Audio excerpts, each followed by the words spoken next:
This is what the other hunters have been waiting for. Now the sardines are within range of the gannets.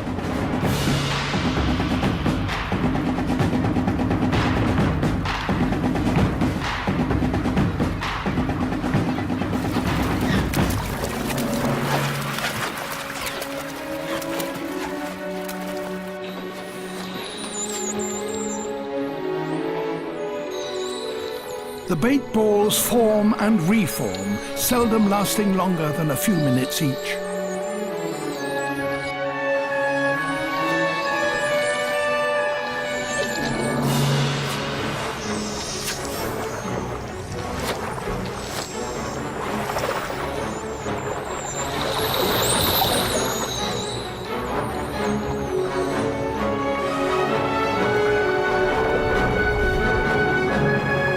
Sharks pile in, taking advantage of the dolphins' hard work.